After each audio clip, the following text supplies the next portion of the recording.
नमस्कार, कैसे हैं आप लोग। उम्मीद करता हूं कि आप लोग बहुत बेहतर होंगे। आरआरबी एनटीपीसी 2025-26 की ग्रेजुएट लेवल की जो एग्जाम डेट को लेकर बच्चे परेशान हैं, उनके लिए बहुत बड़ी अपडेट है। एग्जाम डेट आपकी लगभग कंफर्म हो चुकी है। तो कब तक आपका एग्जाम होने वाला है, किस मंथ में एग्जाम होगा आपका, उसके अलावा आपके पास कितना क्या टाइम बचा हुआ है, उसके बारे में बात करेंगे। उसके अलावा आरआरबी एनटीपीसी ग्रेजुएट लेवल का जो एप्लीकेशन स्टेटस है वो भी आपका आउट हो चुका है। तो अगर आपने उसे चेक नहीं किया तो जाके चेक कर लीजिए कि आपका फॉर्म एक्सेप्ट हुआ है या रिजेक्ट हुआ है।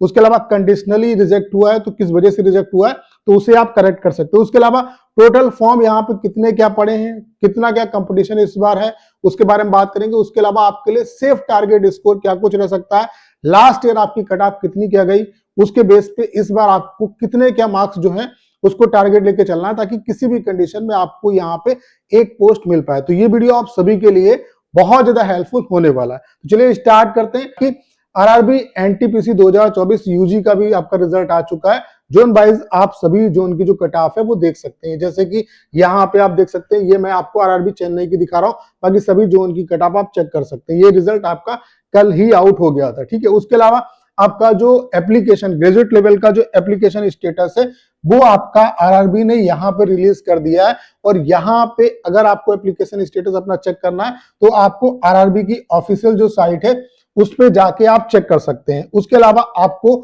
एसएमएस और मेल के द्वारा भी इन्होंने सारी चीजें बता दी हैं। यहाँ पे एप्लीकेशन स्टेटस में आपको तीन जो ऑप्शन है वो दिखेंगे। या तो आपका जो फॉर्म होगा वो प्रोविजनली एक्सेप्टेड होगा, तो अगर एक्सेप्टेड है तो कोई दिक्कत नहीं। उसके अलावा दूसरी कंडीशन क्या है कि कंडीशनली एक्सेप्टेड विद कंडीशंस, यानी कि कंडीशनली एक्सेप्ट होगा तो उसमें किस वजह से आपका रिजेक्ट किया है वो वजह दी होगी। अगर उसको आप फुलफिल कर देते तो आपका फॉर्म एक्सेप्ट हो जाएगा। और तीसरा क्या होगा कि रिजेक्टेड का होगा, ठीक है। उसके अलावा आपको एसएमएस और मेल भी के द्वारा पता चल गया होगा कि आपका फॉर्म एक्सेप्ट हुआ है या रिजेक्ट हुआ है। उसके अलावा अगर आपको किसी भी तरीके की कोई भी क्वेरी है तो इन्होंने अपना हेल्पलाइन जो नंबर है वो दिया हुआ है, हेल्प डेस्क फॉर कैंडिडेट, तो इस पे भी आप उनसे आरआरबी से कांटेक्ट कर सकते हैं, ठीक है।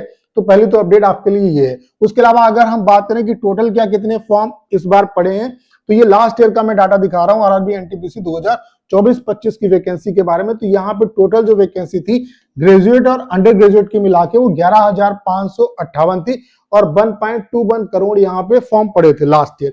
इस बार क्या है कि आरआरबी एनटीपीसी 2025-26 की जो वैकेंसी आई, यहाँ पे टोटल जो पद है वो 8868 है, यानी कि वैकेंसी आपकी कम हो गई है, डिक्रीज हो गई है। फॉर्म की अगर हम बात करें तो ओवरऑल एनटीपीसी यूजी मतलब ग्रेजुएट लेवल और अंडर ग्रेजुएट लेवल में मिला के 1 करोड़ से लेके 1.2 करोड़ के आसपास यहाँ पे फॉर्म जो है वो पड़ा है, ठीक है। उसके अलावा अगर ग्रेजुएट लेवल की हम बात करें तो यहाँ पे 5810 यहाँ पे इसकी टोटल पोस्ट है। अगर यहाँ पे फॉर्म की बात करें तो 50 से 55 लाख के आसपास जो फॉर्म है वो इस बार पड़े। बाकी इसके रिगार्डिंग हमने आरटीआई लगा दी है, जैसे ही उसका रिप्लाई आएगा मैं आपको वीडियो बना के इन्फॉर्म करूंगा। उसके अलावा जोन वाइज आरटीआई लगा दी कि किस जोन में कितने क्या फॉर्म पड़े, किस जोन में इस बार कितना क्या कंपटीशन होने वाला है।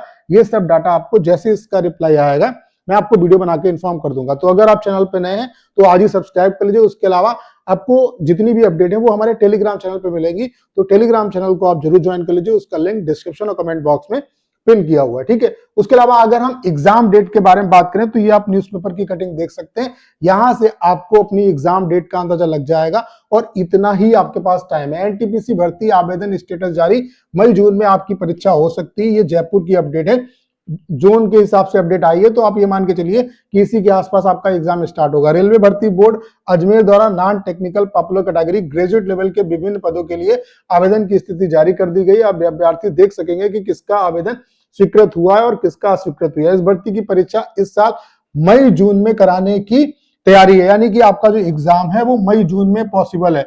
तो आप मई को लेके ही टारगेट करो कि मई ही आपके पास है, मई में आपका एग्जाम हो जाएगा। अब जितना टाइम, अगर इससे ज्यादा टाइम मिलता है तो सोफा सो गुड, लेकिन आप जो टारगेट अपना लेके चलो वो मई के हिसाब से लेके चलो। मई में आपको अपनी प्रिपरेशन मतलब अप्रैल में ही आपकी प्रिपरेशन जो है वो कंप्लीट हो जानी चाहिए, यानी कि अप्रैल तक का आपके पास टाइम है। इसमें ही अच्छे तरीके से आपको मेहनत करनी है और अपने आप को प्रिपरेशन के लायक बनाना है। अब कितना क्या आपके लिए टारगेट स्कोर रह सकता है अभी मैं सारी बातें आपको इस वीडियो में बताऊंगा। तो आपका जो एग्जाम है वो मई जून में पॉसिबल है, ठीक है। उसके अलावा अगर यहाँ पे हम बात करें कि सेफ टारगेट स्कोर आपके लिए क्या कुछ रह सकता है, तो ये लास्ट ईयर की आप कट ऑफ देख सकते हैं यहाँ पे पोस्ट हुआ, जैसे कि चीफ कमर्शियल कम टिकट सुपरवाइजर की यूआर की जो कट ऑफ गई थी वो 78.63, ये आफ्टर नॉर्मलाइजेशन है। तो नॉर्मलाइजेशन जो रेलवे का है उसमें क्या है कि मार्क्स आपके मोस्टली इंक्रीज ही होते हैं, ठीक है। उसके अलावा एससी की कट ऑफ 68 गई थी, एसटी की कट ऑफ 63 गई थी, ओबीसी की कट ऑफ 75.17 गई थी, ईडब्ल्यूएस की कट ऑफ 72.66 गई थी, ईएसएम की कट ऑफ इतनी गई थी। उसके अलावा स्टेशन मास्टर की अगर हम कट ऑफ की बात करें तो यूआर की 76 है, एससी की 70 है, एसटी की 67 है, ओबीसी की 74 है, ईडब्ल्यूएस की 71 है। उसके अलावा गुड्स ट्रेन मैनेजर की 72 कट ऑफ यूआर की। उसके अलावा एससी की 63, एसटी की 57, ओबीसी की आपकी 70 गई थी, ईडब्ल्यूएस की 66, ठीक है। उसके अलावा जूनियर अकाउंटेंट असिस्टेंट कम टाइपिस्ट की अगर बात करें तो यूआर की 75, उसके अलावा एससी की 65, एसटी की 60, उसके अलावा ओबीसी की 72 और ईडब्ल्यूएस की 70। उसके अलावा सीनियर क्लर्क कम टाइपिस्ट की जो कट ऑफ है लास्ट ईयर गई थी वो 74 गई थी यूआर की, एससी की 67, एसटी की 62 और ओबीसी की 72 और ईडब्ल्यूएस की 70। यानी कि आप देख रहे हैं कि यूआर कैटेगरी की जो कट ऑफ है वो 75 या उससे ऊपर ही है, ठीक है। उसके अलावा एससी की जो कट ऑफ है वो आपकी आप देख रहे हैं कि 65 या उससे ऊपर ही है, ठीक है। उसके अलावा एसटी की जो कट ऑफ है ये भी 60 से ऊपर ही है, ओबीसी की जो कट ऑफ है ये भी आपकी 70 से ऊपर है, ईडब्ल्यूएस की जो कट ऑफ है ये भी आपकी 70 प्लस है यहाँ पे। तो आप ये मान के चलिए कि अगर इस बार आपको सिलेक्शन लेना है तो यूआर, ओबीसी और ईडब्ल्यूएस कैटेगरी से आप 75 प्लस का ही टारगेट लेके चलो, क्योंकि अगर 75 से ऊपर मार्क्स आएंगे तो नॉमिनेशन के बाद स्कोर जो है वो आपका 80 या उससे ज्यादा जाएगा। क्योंकि अगर एग्जाम का लेवल लास्ट ईयर के जैसा ही रहा तो आप ये मान के चलिए ये कट ऑफ जो आपको दिख रही है इसमें 4 से 5 नंबर का जो जंप है वो आपको देखने को मिलेगा, ठीक है। बाकी जो आपके एससी एसटी जो कैंडिडेट हैं वो आप ये मान के चलिए आप यहाँ पे एससी एसटी जो कैंडिडेट हैं वो भी 70 नंबर का टारगेट लेके चलो, तो कहीं ना कहीं टारगेट हमेशा मैक्सिमम लेके चलना होता है। तो अगर 70 या 65 नंबर 65 प्लस का ही टारगेट लेके चलो, अगर इतना आप लेके चलते हो तो कहीं ना कहीं कट ऑफ जो है वो आपकी क्लियर हो जाएगी, ठीक है।